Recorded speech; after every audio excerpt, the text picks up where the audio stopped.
పూనం కౌర్ ఆ మధ్య కాలంలో పెద్ద వార్తల్లోకి ఎక్కింది ఏంటంటే 2019కి ముందు పవన్ కళ్యాణ్ని టార్గెట్ చేయడానికి పూనం కౌర్ని వాడినటువంటి సందర్భం. పూనం కౌర్ ఆ, తో పవన్ కళ్యాణ్కి పెళ్ళి అయిపోయిందని ఇదంతా అయితే త్రివిక్రమ్ దానికి సాక్ష్యం అన్నటువంటి point mention చేసుకురావడం.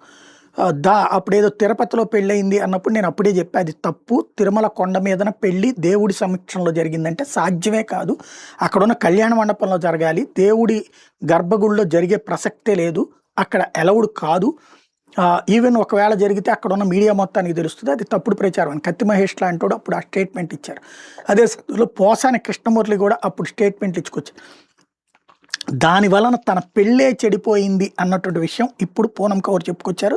Posani Krishna Murali press meet పెట్టడం వల్ల నాకు పెళ్లి కుదిరిన సమయంలో నా మీద తప్పుడు ఆరోపణలు చేయడంతో నా పెళ్లి ఆగిపోయింది. ఆ ఘటన తర్వాత మా అమ్మకి గుండెపోటు వచ్చింది, అప్పటి నుండి నాకు పెళ్లి మీద విరక్తి కలిగింది అన్నటువంటి విషయాన్ని చెప్పుకొచ్చింది. అదే సందర్భంలో మరొక పాయింట్ కూడా మెన్షన్ చేసుకొచ్చింది. పవన్ కళ్యాణ్ మీద విమర్శలు చేయమని కడప నుంచి ఒక టీం వచ్చి నన్ను కలిసింది, నేనెందుకు చేయాలన్నటువంటి పాయింట్ రైజ్ చేశాను అన్నటువంటిది.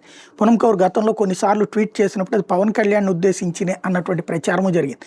అయితే త్రివిక్రమ్ మీదన కోపం ఉంది. ఆ తర్వాత ఒకనొక దశలో బయటపెట్టినటువంటి అంశం ఏంటంటే అమ్మాయి ఈ పెళ్ళప్పుడే సూసైడ్ అటెంప్ట్ చేసుకుంటే పవన్ కళ్యాణ్ వెళ్ళి అమ్మాయిని ఓదార్చారు అన్నటువంటి, కానీ దాన్ని అదేదో వాళ్ళిద్దరి పెళ్ళి అన్నటువంటి తరహాలో ప్రచారం చేశారన్నటువంటి విషయం జరిగింది. ఇప్పుడైతే పూనం కౌర్ తను పవన్ కళ్యాణ్ పట్ల గౌరవమే తప్పించి పవన్ కళ్యాణ్ ద్వేషించట్లేదు అన్నటువంటి విషయం అదే సందర్భంలో జరిగిన ఈ పరిణామాల వివరాలు చెప్పుకొచ్చింది.